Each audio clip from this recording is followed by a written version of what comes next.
Closed captioning for The Casey Malone Show is sponsored by Hunter Stevens Land Title Agency. Integrity, service, and commitment you can trust. Oh yeah, Casey Malone is serving up local. It's time for the stories of our region, the tastes, the sights, the sounds, and the people in and around the valley. Get ready for some local flavor on the Casey Malone Show. Today I prepare a great base for cocktails with peaches and mint.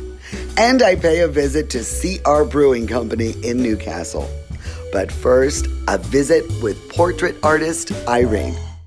Well, this is Irene Schaefer, and she is a local artist, Canfield native, and just a really interesting person that you need to know. And you have been an artist your entire life. I mean, you must have started as a little girl. I did. I used to have my grandfather come in from Cleveland when I lived in Deal Lick in Ellsworth too. Yes. And so he'd come in and he lived with us for a while. And I'd draw his picture. And your family encouraged it because you went to the Pittsburgh Art Institute. Yes, and also when I was around 9 years old, I went to Youngstown College. My mother gave me oil painting lessons, and her name was Miss Evans. Miss Evans at the, now see, you're dating yourself there when you call it Youngstown. I know. Well, I was very young then. And then you came back to Youngstown. Yes, I did. After your school, and I was saying, you know, she's a lot like Andy Warhol because your first job was commercial illustrations that's right. for department stores. That's right. Just like Andy. That's right.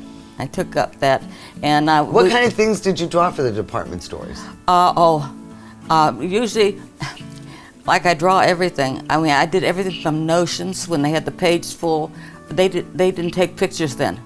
What is a notion? Paper clips, Okay. writing paper.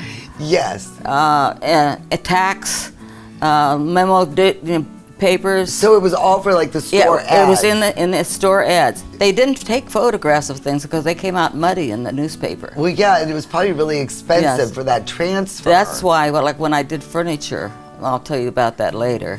But when I did furniture, the furniture, if you looked at it in the paper, the photograph, you couldn't tell whether it was oak, maple, birch. And you know, you named so many department stores.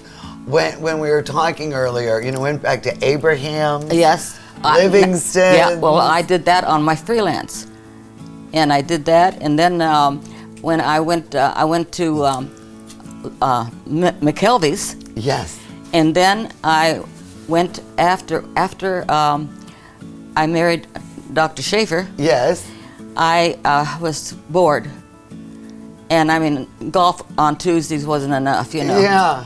So anyways. So you went back to work. So I went back to work, and then I drew furniture for Eckert's Furniture, Mill and Mark. And so how did you transition into portraits? Oh, okay. Well, after Mark and his dad closed the store, I started doing pictures for Ben Broderick at Salem Hills Country Club. And he let me put pictures of people that were members and that in hung there. out there, yeah. And on a wall. Well, do you prefer doing from a picture, or do you want the subject to sit in front of you? No, I would not put any child through that. So you're not going to go? No, I get a picture, and the picture has to be, I mean, about like this size or a little bit wider, or you know, almost this size. This is the size that I work from. It's 11 by 14, and I draw within there, and I just draw a thing like that, and then I sketch it, and then after I do that, and it looks pretty good to me, because I don't put any kind of color on it until I know that that's what I want. And then so it's all in like pencil when you start? Yeah. Oh yeah. And then is that become ink and paint? No, and acrylic? what I do with the pencil, because sometimes I use a number 2, which is soft. I don't want it to dig into the paper. So what I do is I do the pencil work, and then I take an eraser. It's a kneaded eraser. It just covers it real easy. You still see the outline. Yes. So then I don't mix. There's no lead in the pencil showing in my work. I use acrylics. I like acrylics better than I do watercolor because they're a little stronger, and I can always dilute them. Like, what would you rather do, a child or an adult? Or, Well, of course, your beloved dog. Of course. Yes, my Murphy, he passed away last year. But I really enjoy doing dogs. I do a lot of dogs that have passed away. Mm-hmm. And I still smile at them and figure, well, you're still thought of, you know. So, exactly, yeah, you're still remembered. Yeah. Oh yeah, nice. I mean, they become families to me. I see you have the Canfield photos from the green and things like that. Are you looking to make those into note cards and stuff? Well, I think I might. That is a really good idea. Yeah, I just didn't know whether it would be a good need for them. Think about that. It's Yes. the gazebo. Yeah. Up there, right there on the green. Everybody knows that, and it's local. Yeah. And I mean, that's just so pretty. Yeah. Now, with my computer, That would be a great Christmas card. With my computer, I could actually put that and then one of the other buildings here and there, like I did the portrait of Ben. Yeah. Make them, and I can do it all different ways if anybody would want them. Maybe a card maker would have a good suggestion. Yes. I'm gonna have to be your agent, Irene. I'm gonna have to figure out. We're gonna make some do-re-mi. Do you ever sketch for fun? Do you ever just sit around and doodle? Only when I went to Acapulco. I did. We have the little casitas, and they were individual pools, and the rocks around them. And every day, the little boy would come down the ladder or down the rocks and clean the hibiscus out of our pool. And so I was sitting up there and I sketched them. Yeah. And this other doctor and his wife were with us. So when the men went to play golf, yeah, I sketched. The Casey Malone Show will be right back with more local flavor. Hi, I'm Elizabeth Bernard. I've been giving the people of our valley free advice for over 30 years, and my message has never changed. If you're involved in a car, truck, or motorcycle accident, don't try to handle it yourself. Call a lawyer. A lawyer will be your representative, dealing with doctors, medical insurance, and all the red tape that you may face. Hiring a lawyer doesn't mean you'll end up in court, and remember, there are no upfront fees on personal injury cases. That's good advice. Need a lawyer? Learn more at elizabethbernardlaw.com. R&S Paint is a locally owned paint store and not a paint department.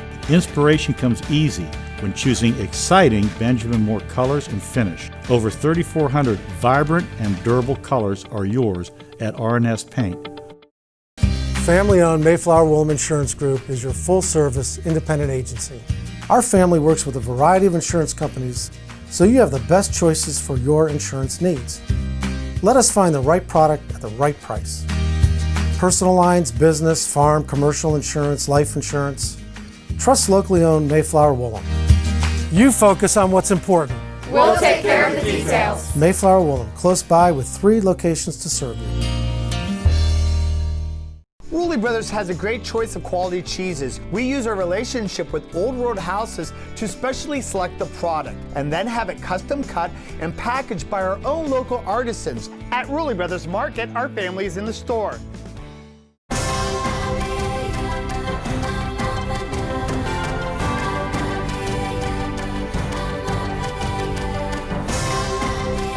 Join the Island Purple Cat family. Employment opportunities are available. Given is living. Si hablas predominantemente español, te ayudaremos a aprender inglés. Ven a trabajar para nosotros.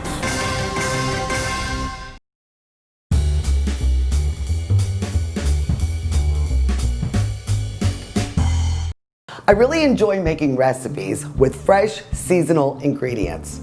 And I love the flavor of peaches. And right now, peaches are popping. I make my peach cake with the bourbon cream, and this is my minted peach lemonade. You are going to love this. I was introduced to the peaches, lemonade, bourbon when I went on a bus trip. Abby and Tom had brought this and it was delicious. So I thought about it, I made my own version, and you're gonna love this. You could add bourbon, vodka, dark rum, or it is a wonderful, cooling, refreshing drink on its own. So let's get going. I'm going to make my minted peach lemonade cocktail base. For this recipe, you'll need 4 cups of water, 1/3 cup of sugar, 1 cup of fresh squeezed lemon juice, 5 peaches pitted and sliced, 12 fresh mint leaves, 1 lemon sliced thin and deseeded. You can use bourbon, vodka, or dark rum, and seltzer or club soda. In a small saucepan, I warmed the 4 cups of water with the 1/3 cup of sugar until the sugar dissolved. So it's not a true simple syrup with equal parts sugar and water. I'll just call it sugar water. So that is done. It's just warmed over. So I'm gonna add 1 cup of the fresh squeezed lemon juice. Then I will add the sugar water. Look at that. Beautiful homemade lemonade. Now I don't like a lot of sugar in my drinks, so we'll draw more of the sweetness from the peaches. So half of these peaches I'm going to put in the pitcher.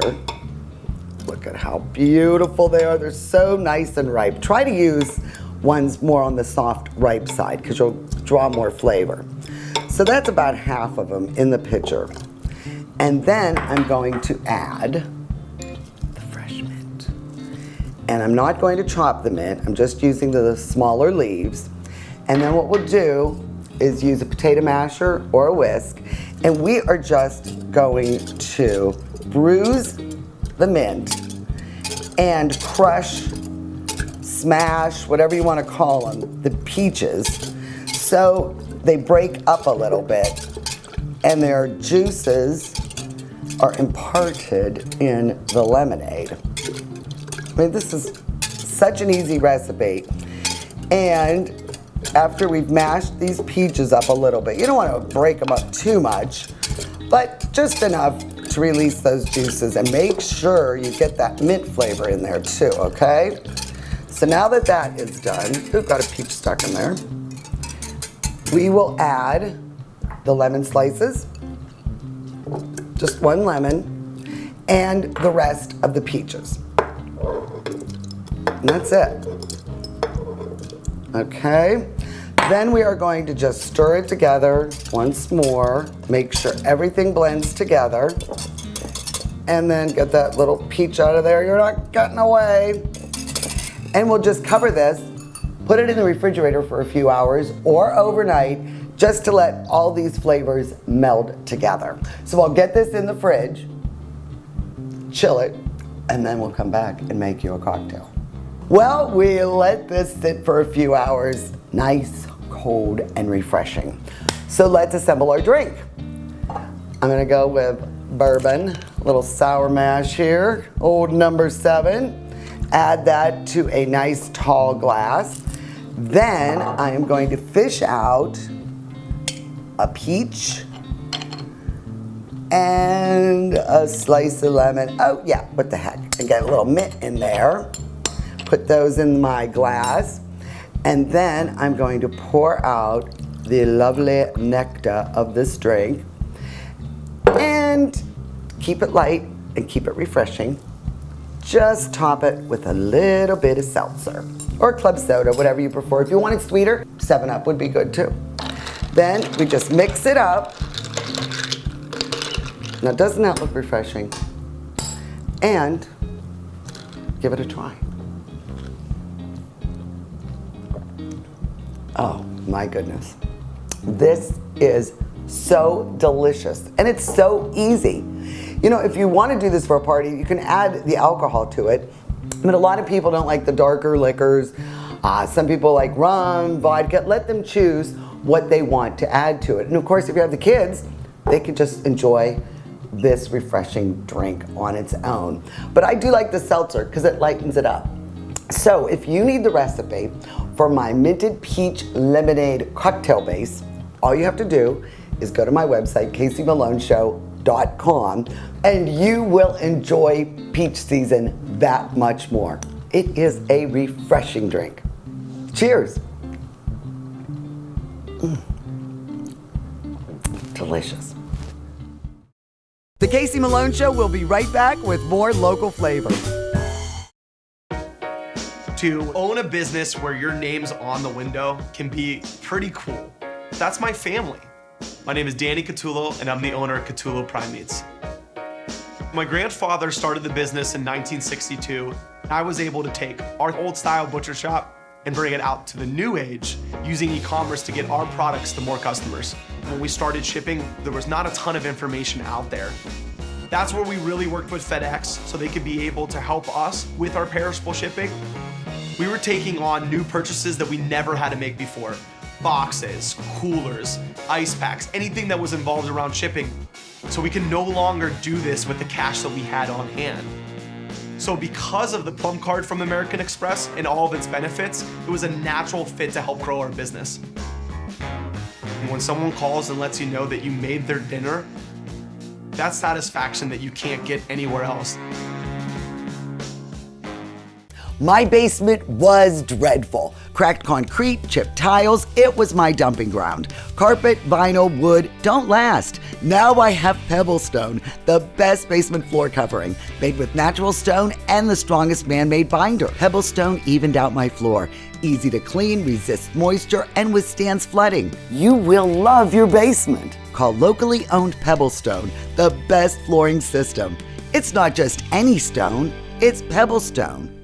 Rulli Brothers is way ahead of the competition. Check out Rulli Spice World, where you can buy bulk herbs and spices, plus candies, nuts, and fillings for pennies on the dollar. At Rulli Brothers Market, our family is in the store.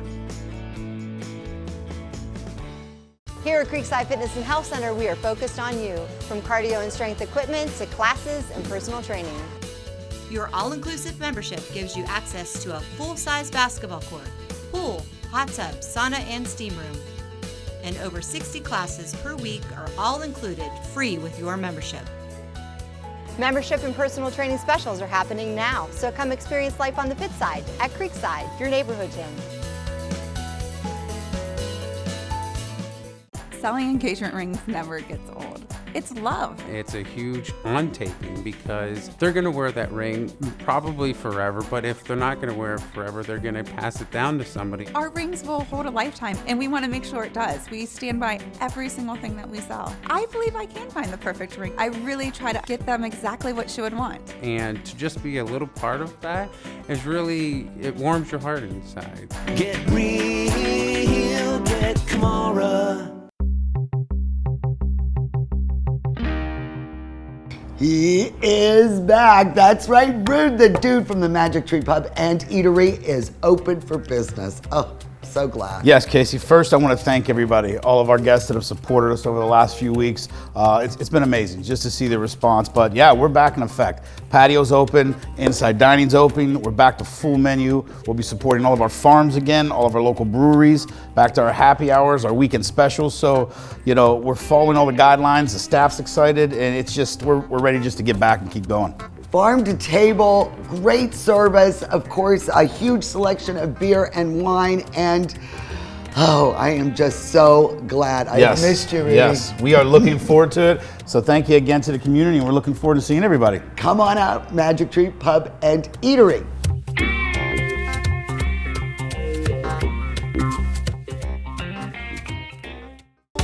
Is it time to update your color style? R&S Paint will assist you with your choice of over 3,400 Benjamin Moore colors. Vibrant, durable, and easy to apply. Be current, be stylish. Shop R&S Paint.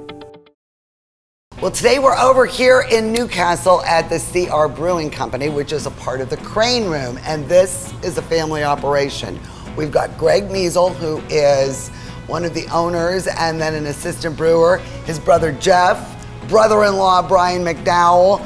I mean, you guys really have a serious operation here. Absolutely, it's definitely a family business. Brian's our head brewer and pretty much takes care of the recipes and runs the brewing operation, and that's where we're located right now, and is on the floor of our brewery. Why did you think the Crane Room needed to add a brewing company to the mix? In addition to, like, that's a great restaurant. And he's also the GM there. So why did you start this brewing adventure? Sure. Well, Brian's been home brewing ever since my brother Jeff had bought him a homebrew kit. And he was just making such good beers, and we had such success at the restaurant with the craft beer market and expanding our taps that it was just a natural progression. And the construction was started in 2017, and it's just been a great addition. I mean, these are huge. How much is your output every year? Sure. We just started, so pretty much 2 years. I'd say we've had a full 2 years in. I'd say we brew every 2 weeks, and our brew system is a 10-barrel system. So that's about 310 gallons every time we brew. Yeah, and then are you only in kegs? Sure, right now, yes. You're not bottling or anything? Correctly. Right now, the crane room is the main outlet. You know, we serve it at the crane room for our beer. And then we also are distributing in the Pittsburgh area through kegs. So some of the other bars and restaurants in the area do carry our product. So then you're a lot of growlers. That's we do growlers, for home, for everybody to take home. Yes, and then we do crowlers now. So you can do the crowlers, which are the cans that can be sealed as well. That's, you know what, that's really efficient. Yes. Yeah, we got to look at that when we go over to the restaurant. So tell me more. Now, what was the first beer you brewed? The first beer we did two. The first beers we brewed were our Kolsch. And I love a Kolsch. It's very popular. It's our most popular. And in the summertime, beer here, yes. I mean, there is so sessionable. Yes. Like that term? Yes, it's very good. Yes, people can drink a lot of the Kolsch. 5% ABV, pretty yes, light. Right around there, yes. Then we did a double IPA, which is not so sessionable, but it was also a very good one to start with. And then the Kolsch, the first brew, we also wanted to do some stuff in bourbon barrels. So we actually aged the Kolsch in a bourbon barrel, which is not normally done, but that came out a very good product and one of our more popular ones as well that we have. So this was the system he was trained on when he took the brewery class at UC Davis, which actually has a bachelor's program. Yeah. So my sister bought him some classes, and he started using this as his home brewing system. This is almost like a really good system to get your recipe down, because it's identically the same thing as our system in its process. It's just you got to keep it. You can burn stuff. You know, there's direct flame there. We have steam jackets on ours so that we're not likely to burn. So we have a boiler. So do you use this to maybe experiment? Yes. We make small batches. Yes. The thing is, it takes 6 hours to do. So we'll normally do it when we're doing a big batch. We'll do this. We'll make another side one while we're doing a batch, because it's the same amount of time. You have to wait and do stuff. So we just run a small one at the same time. All right. So what's this? This is the mash Louderton. So it's the first part of our brew house. We have the 2 units here. I mostly describe it in our tours that it basically acts like a big coffee filter. So you have this false bottom here that when this grate goes in there, that'll hold all the grains. That'll hold all the grains on top. And you can toast them and stuff. Well, you're just taking the water and pulling the sugars out of it. So it's gonna act like a filter. It's gonna keep the grains in there and pull the sugars through to the bottom. When they first come out, they're real cloudy. And then we do a thing called Vorlauf, where we pump the wort is what you're actually making there. You'll pump it back on top, and the grains will act as the filter. You'll see them on our tap system up there too. We got a yellow one. Oh, and there's a bigger one too. Oh my gosh! That's cool, man. That is it's really keeping with your theme. Yes. So this would be what your tap room uses, is the tasting room and is like the loft bar? Yes, so this is open for restaurant dining and for people to come in and typically it would have been at the bar beforehand, so yes. Yeah, so then you also have the crane room, so this would be called like the loft bar? We call this the loft, yes. And then all the great food that's at the crane room is also available here. Yes. And then if we have non-beer drinkers? We have a full select, we have full liquor bar, wine, and pretty much whatever people want, yes. So if people, I didn't realize that this was all a new build to what was existing. Correct. How did 2017, when the brewery was being, looking to be added on, we had some different options beforehand, but then we decided to basically go big with it, and we added about 20,000 square feet, which is where you are. And we used we had a building that we had wanted to save some of the pieces of it and had demolished downtown Newcastle. It was an Elks Club that was a 100-year-old building, so we kept the steel trusses for that and the limestone pillars that are the main entrance in our back of the building now. So you really have a lot of salvaged history. Yes, obviously from Newcastle. Absolutely, and the crane room started in a sense from being a building that was industrial. It was a Tanner plating and did industrial with a crane. That is our Kolsch. And a lot of people don't do Kolsch's, which I think these are really. It's very light and refreshing. It's our most popular, I would say, beer here. I would say for sure. And then obviously we have some other additions. We're going to go next. Will be the blood orange Kolsch after that. So. This is really refreshing. Thank you. That is very good. What are you having? I have the blood orange Kolsch too. So. And that's so what I'm having now? If you want to toast, yes. So that's what we're having next. So yes. Cheers. To the blood orange Kolsch. To an orange Kolsch. Oh, wow. But it's not too orangey. No, just a little blood orange It's puree. just got a nice, it's very good. Now, what is this one? This one came about from our first batch that we brewed, which was the Kolsch, and we had some bourbon barrels that we wanted to use because I like bourbon, and we just saw on the back. And ultimately, this is the bourbon barrel aged Kolsch. So it's going to pick up some alcohol, so it's going to be about 9% compared to the regular 5.2 for the Kolsch. You know what this is? You should call this a Boilermaker. Really good, isn't it? Remember the Boilermakers? Yes. When those guys would want the shot in a beer, sometimes they drop it right in. That's a good idea. We have to add some names to our beer, so that's a good idea, definitely. Call it Casey's Boilermaker. Boilermaker Kolsch. This is delicious. And the next one we have is the stout, so we got a dark one here for you. Yes, We've done some varieties of stouts. these as well, yes. So this, you're going to pick up some coffee notes with this. Mm-hmm. It smells good. It smells, you can smell the coffee. Oh, this is smooth. This is really good. It's good, and it's cold. So in the summer, now do some people like to have this at room temperature? I don't get a lot of people that request that. Guinness Yes, I don't get a lot of people requesting room temperature. Hey, thank you. Let me see, which one should I cheer with? You do the blood orange or you do the bourbon barrel? I'll do this do one the with stout. that. All right. Cheers. The Casey Malone Show is sponsored in part by Denise and John York and the DeBartolo Corporation.